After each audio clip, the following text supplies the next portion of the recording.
lui qui nous bénit merveilleusement ces temps. Le Seigneur est en train de nous parler. Le Seigneur continue de nous parler. Et encore hier, il nous a immensément parlé. Gloire soit rendue au Père parce que sa fidélité se révèle dans son amour.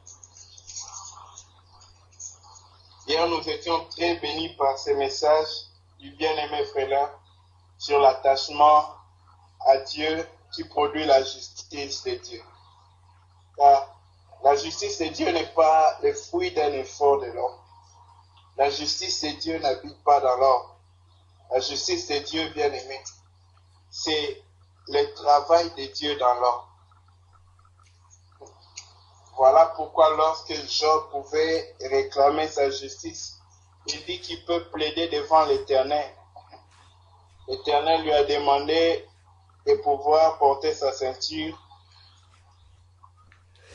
et bien serrer sa ceinture car l'Éternel va l'interroger et lui devra répondre à l'Éternel. Bien-aimé dans le Seigneur, la justice de l'Éternel est beaucoup plus grande que ce que l'on pense.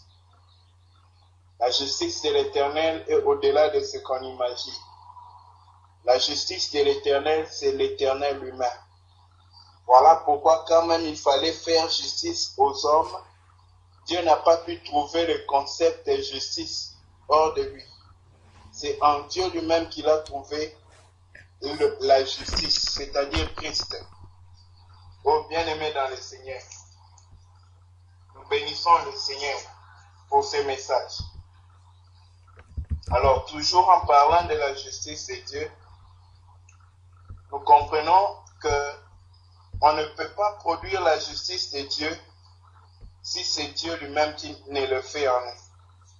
Voilà pourquoi durant tout le message qu'apportait notre bien-aimé frère, il insistait continuellement sur une chose.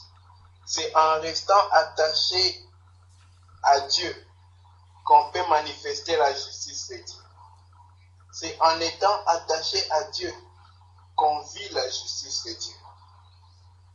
C'est lorsque, bien aimé, une branche est attachée à l'arbre, au cep, c'est alors que la branche là peut porter du fruit. Peu importe les durées des années de la branche sur l'arbre, le jour où on va couper cette branche ne peut plus porter du fruit. Pourquoi? Parce que la branche n'a pas de fruits. Mais la branche porte les fruits que le cep lui a donné. Bien aimé, c'est pour nous dire une chose. Quelqu'un qui est planté en Christ, quelqu'un qui est planté en Christ, bien aimé, il ne fait pas manquer de porter du fruit. Quelqu'un qui est planté en Christ, bien aimé, s'il ne porte pas de fruits, c'est qu'il doit vérifier si c'est dans quel Christ qu'il est planté. Voilà pourquoi il a dit qu'en Israël, il n'y aura point de stérile. Parce que, bien aimé, en Israël, c'est-à-dire Israël pour nous c'est Christ, quelqu'un ne peut pas être en Christ et ne pas porter du fruit. C'est impossible. Parce que Christ ne donne pas le choix. Si tu veux porter le fruit, si tu ne veux pas, laisse. Non, non. Si tu es planté auprès de ce courant d'eau, tu dois porter le fruit.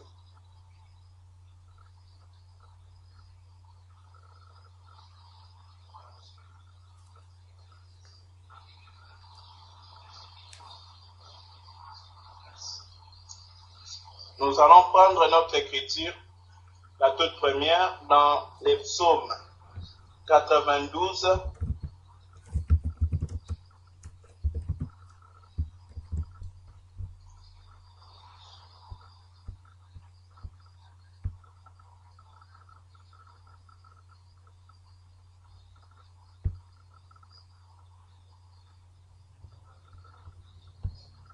commençons au verset 7.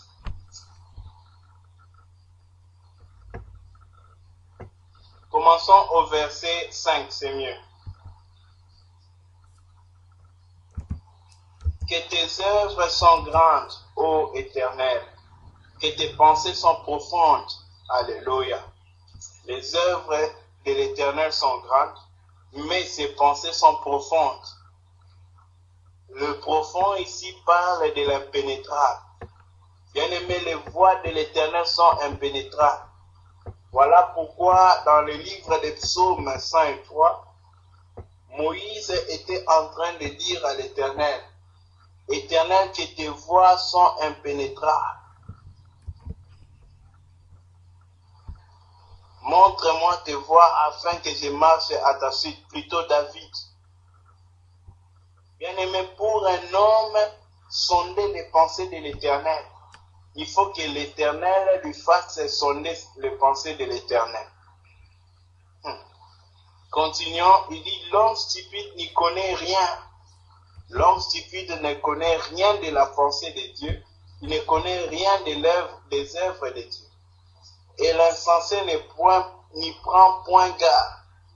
Donc nous comprenons ici que l'insensé, selon Dieu, c'est celui qui ne prend pas garde à la voix de l'Éternel. Et le stupide, c'est celui qui ne connaît même pas. Donc l'insensé, il connaît, mais il ne prend point garde. Donc il ne veille pas sur les poteaux de l'Éternel. Il ne veille pas sur les statuts de l'Éternel, sur ce que l'Éternel a établi. Au verset 7. Si les méchants croissent comme de l'herbe, si tous ceux qui font le mal fleurissent, c'est pour être anéantis à jamais. Bien-aimés, retenons ça fermement. Si les méchants croissent comme de l'herbe, si tous ceux qui font le mal fleurissent, c'est pour être anéantis à jamais. Quiconque fait le mal, même quand il prospère, la Bible enseigne qu'il prospère pour être anéanti. Il ne prospère pas pour avancer, mais il prospère pour être complètement anéanti. Il prospère afin d'être anéanti, ramené à zéro. Mais toi, verset 8, verset 9, mais toi, tu es le très haut, à perpétuité, ô Éternel. Car voici tes ennemis, ô Éternel, car voici tes ennemis périssent. Tous ceux qui font le mal sont dispersés. Et toi, tu me donnes la force du buffle. Je suis arrosé avec une huile fraîche. Bien-aimé, ici c'est une prophétie. Voici comment elle s'énonce. Et tu me donnes la force du buffle. Je suis arrosé avec une huile fraîche. Bien-aimé, voici ce qu'un chrétien doit tout le temps rechercher dans sa vie. Être arrosé par une huile fraîche. L'huile là, bien aimé, ce n'est pas l'huile d'olive, ce n'est pas l'huile d'onction, mais c'est l'onction du Saint-Esprit. C'est l'activité du Saint-Esprit dans l'homme. C'est l'action du Saint-Esprit dans la vie de l'homme. Chaque matin, bien aimé, quand nous demandons la grâce de Dieu, en réalité, nous demandons la puissance du Saint-Esprit pour nous donner de ressembler à Christ. C'est ça la grâce. La grâce n'est pas la faveur imméritée pour nous laisser faire le péché comme nous voulons et venir demander pardon à Dieu. Mais la grâce, c'est la puissance qui nous donne de quoi vivre une vie surnaturelle. Il est impossible, il est anormal pour l'homme naturel de ne pas pécher pendant un jour. Mais il est agréable et convenable à celui bien-aimé qui a reçu la grâce de vivre sans péché. Car, bien-aimé, lorsque nous recevons la grâce, nous vivons au-dessus de la puissance du péché. Voilà pourquoi Romains 8, 14 nous dit: comment pécherons-nous si nous avons reçu la grâce? Car celui qui est sous la grâce, le péché n'a pas de pouvoir sur lui. Bien-aimé dans le Seigneur, dans la grâce de Dieu, on trouve le secret de sa justice. Parce que là, cette justice-là ne vient pas des œuvres de l'homme, ne vient pas de qu'est-ce que tu fais, combien tu essaies de te porter dans la crainte de Dieu, non. Cette justice-là dépend totalement de la puissance de l'Éternel. Dépend de l'action du Saint-Esprit manifestant la vie qu'il avait manifestée en Christ et qu'il manifeste encore dans nos corps. Bien-aimés, cela est l'œuvre de l'Éternel, pas l'œuvre de nous-mêmes.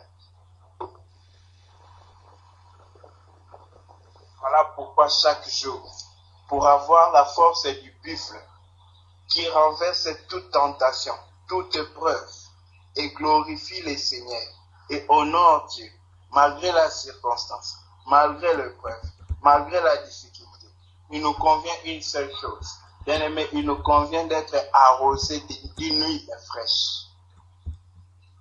Le mot fraîche explique quelque chose du ciel. Parce que l'huile fraîche n'est pas terrestre. Souvenez-vous, lorsque dans les cieux, il était décrété pour frapper la terre, il a été dit une chose à propos de l'huile. Il a dit 3 mesures d'orge pour une mesure de blé. Mais ne faites point de mal à de l'huile. C'est dans le livre d'Apocalypse, chapitre 5. Ne faites point de mal à l'huile. Pourquoi, bien-aimé? Parce que l'huile, bien-aimé, dont on parle est un mystère céleste. C'est l'action du Saint-Esprit. Et pourquoi on parle d'une huile fraîche? Parce que la fraîcheur de l'huile,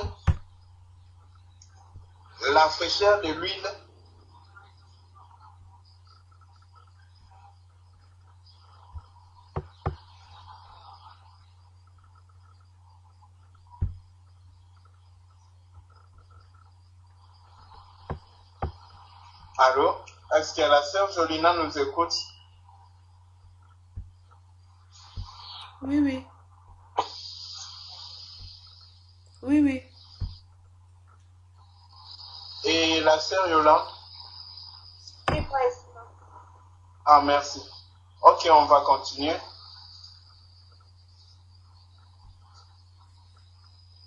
Dans les cieux, il y a toujours un cantique nouveau. Le jour où Jean est monté dans les cieux dans la vision, la Bible déclare qu'il y avait un cantique nouveau dans les cieux. C'est pour nous rappeler qu'il y a toujours un cantique nouveau. Pourquoi un cantique nouveau? Parce que devant la présence de l'Éternel, tout est frais.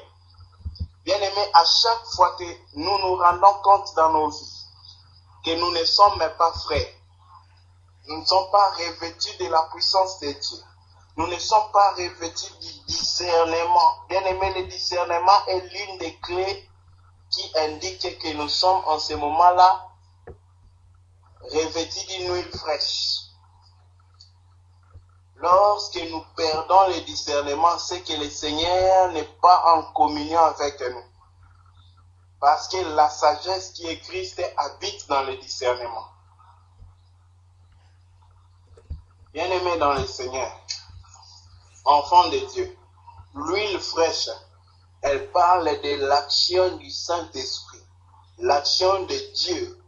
Dieu qui est le Saint-Esprit, son action dans nos vies. Et dans la prière ici, bien-aimé, il demande à ce que l'huile fraîche soit toujours arrosée. Bien-aimé, pourquoi nos vies être arrosées de l'huile fraîche? C'est parce que notre justice dépend de l'huile fraîche. Si nous sommes, bien-aimés, ayant l'action du Saint-Esprit dans nos corps, dès le début de la journée, ce qui est anormal pour l'homme naturel de vivre une journée sans péché deviendra trivial pour nous. Pourquoi? Parce que la victoire du péché n'est pas dans la chair. C'est la loi de l'esprit, la direction de l'esprit. Lorsque la vie est dirigée par l'esprit, la vie de l'homme obéit à ce que l'esprit dit. C'est ça la loi de l'esprit. Cet homme-là ne peut pas commettre le péché. Ce n'est que lorsque l'homme n'est plus conduit par l'esprit qui pêche. Voilà pourquoi la solution du péché, ce n'est pas la prière. La solution du péché, ce n'est pas une autre loi encore pour anéantir la loi. La solution du péché, c'est la loi de l'esprit. C'est la vie dirigée par l'esprit. Là, le péché ne peut pas entrer. Le péché n'a pas de place là-bas. Bien-aimé, être arrosé d'une huile fraîche, c'est cette huile qui établit la communion avec Dieu. C'est le Saint-Esprit qui parle à nous et qui parle à Dieu pour notre part. C'est lui notre intercesseur.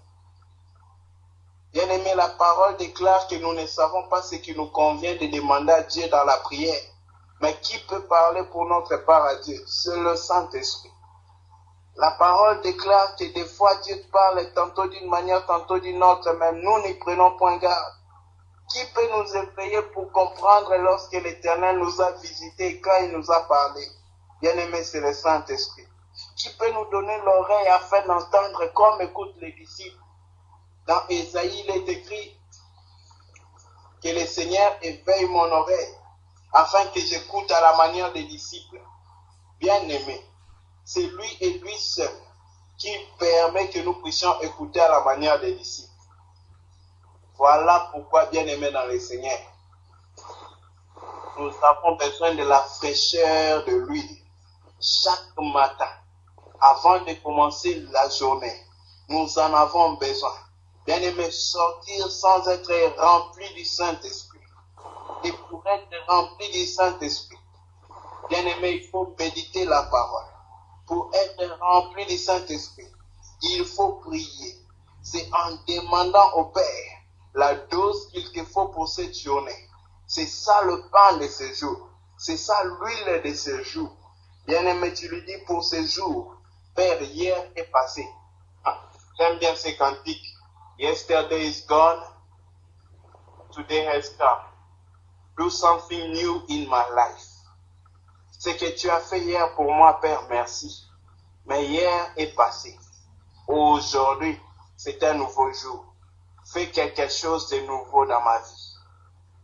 Ah, il renouvelle ses bontés chaque matin dans nos vies.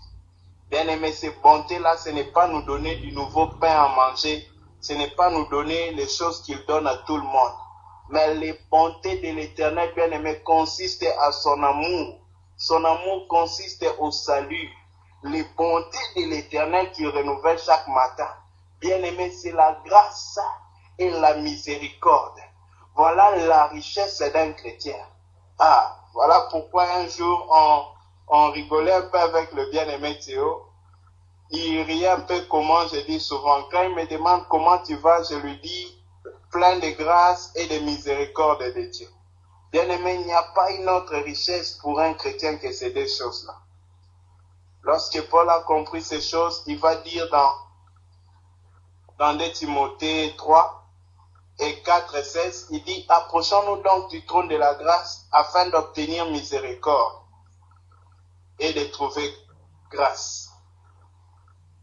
Donc, bien-aimé, auprès du trône de Dieu, voici les deux choses que nous obtenons. La miséricorde et la grâce.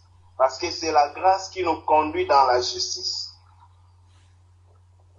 C'est la grâce qui nous donne d'être justes devant Dieu.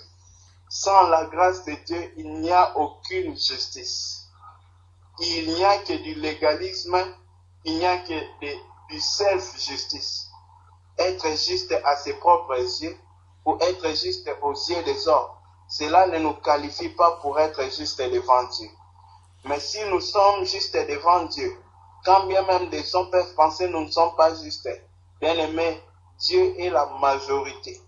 Il est tout seul, mais son avis vaut mieux que la vie de toute la planète Terre. Voilà pourquoi, bien aimé, même lorsque tout le monde voit A et que le Seigneur te dit c'est B, nous devons croire à ce que Dieu dit, afin que lui soit vrai et tout homme soit menteur.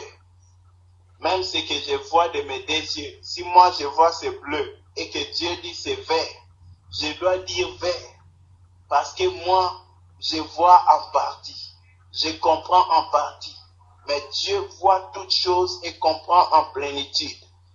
Bien-aimé dans le Seigneur, n'oublions pas qui est notre Seigneur. N'oublions pas à qui nous avons affaire. Notre Dieu est merveilleux. Nous devons trouver une très grande joie en mettant notre confiance en lui. Il est notre justice. J'aime bien la manière dont un bien-aimé le présente. Il dit, c'est Yahweh Tsidkenu. L'Éternel est notre justice. Bien-aimé dans le Seigneur, des fois nous avons la tendance d'essayer de nous faire justice. Vous savez la raison c'est quoi? Nous n'étions pas partis auprès du trône de la grâce pour obtenir miséricorde et trouver grâce. Parce que lorsqu'un homme a trouvé la grâce, il ne cherche plus à être juste, mais il devient juste. Lorsque quelqu'un a trouvé la grâce, il ne cherche plus à être juste devant les hommes. Vous savez ce que Jésus a dit aux pharisiens? Il leur a dit, comment pouvez-vous avoir la foi si vous cherchez à plaire aux hommes? Si vous parlez avec égard aux hommes, bien aimé, il y a une chose très capitale pour un enfant de Dieu, virgule, pour un homme de Dieu, point. Bien aimé, c'est de ne pas avoir du favoritisme. Un enfant de Dieu doit être radical. Ce que Dieu dit, c'est bleu, c'est bleu. Peu importe, que ce soit en moi, que ce soit dans toi ou dans un autre, ce que Dieu a déclaré bleu n'est que bleu. On ne peut pas jaunir ce que Dieu dit bleu. Bien-aimé dans le Seigneur, le secret de la justice de Dieu, c'est la grâce. On va continuer avec notre écriture de départ dans le livre des psaumes qui me donne la force du buffle. Je suis arrosé avec une huile fraîche. Mon œil se plaît à contempler mes ennemis. Alléluia. Et mon oreille entendre mes méchants adversaires. Écoutons maintenant ce qu'il nous dit ici. Ici, il va présenter les justes. Il dit au verset 13, les justes croissent comme des palmiers, ils s'élèvent comme le cèdre du Liban. Le cèdre du Liban, c'est l'arbre le plus haut à l'Orient. Il s'élève comme le cèdre du Liban, planté dans la maison de l'Éternel. Il prospère dans les parvis de notre Dieu. Ils portent des fruits dans la vieillesse. Ils sont pleins de sève et verdoyants, pour faire connaître que l'Éternel est juste. Il est mon rocher et il n'y a point en lui d'iniquité. Bien-aimé, quand il parle de la justice de Dieu, il dit pour faire connaître que l'Éternel est juste, il est mon rocher et il n'y a point en lui quoi? L'iniquité. Nous comprenons que la justice de Dieu est directement liée à l'absence d'iniquité.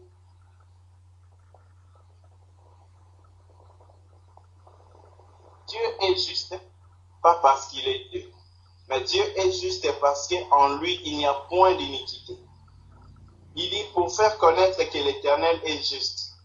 C'est juste que l'Éternel est mon berger et il n'y a point en lui d'iniquité. Pourquoi il parle de l'iniquité? Parce que la justice et l'iniquité, bien aimés, ce sont deux choses.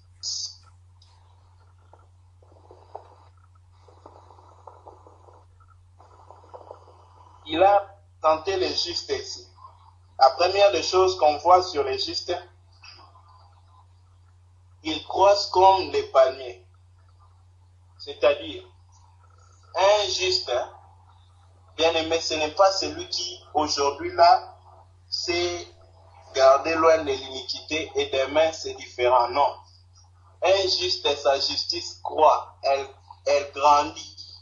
Sa justice avance, sa justice monte. Sa justice progresse vers la justice de Dieu. C'est ça le juste. Il dit les justes croissent comme les palmiers. Ils s'élèvent comme les cèdres du Liban. Ils sont plantés dans la maison de l'Éternel. Ah, voilà un autre secret de la justice. Pour être juste et bien aimé, il faut voir ce qui est juste. Et pour voir ce qui est juste, il faut voir Dieu lui-même. Voilà pourquoi dans le livre de Matthieu, il est écrit: ceux qui ont le cœur pur, ils verront Dieu. Quand, dans toutes circonstances, dans toutes choses, quelqu'un t'a fait du mal, quelqu'un a manqué de faire quelque chose, quelqu'un a fait quelque chose qui n'était pas nécessaire, quelqu'un, bien aimé, nous ne devons voir qu'un seul. Pourquoi est-ce que Dieu a permis que cet homme fasse cela? C'est que Dieu a un message pour nous. Dieu a quelque chose qui nous dit au travers de cette réalité-là. Un juste, il est planté dans la maison de l'Éternel, parce que c'est là qu'il voit continuellement l'Éternel. Le prophète nous dit ceci. Il dit qu'il est l'un de ceux qui se tiennent devant l'Éternel. Ils se tiennent devant l'Éternel pour plaider pour les hommes. Et il parle aux hommes pour apporter ce que Dieu a dit. Bien-aimé, le juste, c'est celui qui est planté dans la maison de l'Éternel. C'est celui qui demeure dans la maison de l'Éternel. Ah, or le juste, nous allons les retrouver dans la promesse faite, je pense à l'église de l'Odyssée, dans Apocalypse 3. Il dit à celui qui vaincra, il fera de lui une colonne dans la maison de son Père. Il ne pourra plus sortir de cette maison. Bien-aimé, le juste, c'est celui dont l'Éternel Dieu a fait une colonne dans la maison de Dieu. Parce qu'il demeure, il est planté dans la maison de l'Éternel. C'est celui-là qui est le juste. Parce qu'il est planté dans la maison de l'Éternel, la conséquence c'est qu'il prospère dans les parvis de Dieu. Une autre conséquence, il porte des fruits même dans la vieillesse. Ils sont pleins de sève et verdoyants. Et encore, voici la conclusion sur les justes. Les justes ils sont verdoyants, ils portent les fruits en toute saison, même dans la vieillesse. Ils sont pleins de sève et verdoyants. Pourquoi? Pour faire connaître que l'Éternel est juste. C'est-à-dire, la raison pour laquelle nous devons être justes, bien-aimés, ce n'est pas pour notre gloire, ce n'est pas pour un grade sur nos épaules, ce n'est pas pour quelque chose lié à nous, c'est pour faire connaître la justice de l'Éternel, c'est pour faire connaître que l'Éternel est juste. Nous allons devoir nous arrêter là pour ce soir. Que le Seigneur nous bénisse. Puis bien-aimés, nous allons prier. Nous allons demander au Père. Il a dit à Ézéchiel, lève-toi et tiens-toi droit sur tes pieds. La Bible déclare qu'Ézéchiel n'arrivait pas, jusqu'à ce que Dieu a fait que son esprit entre dans Ézéchiel et lui fasse tenir droit sur ses pieds. Tu vas prier à l'Éternel pour lui dire merci pour sa parole. Merci pour là où lui interpelle ton âme en ce soir. Prions au nom de Jésus-Christ.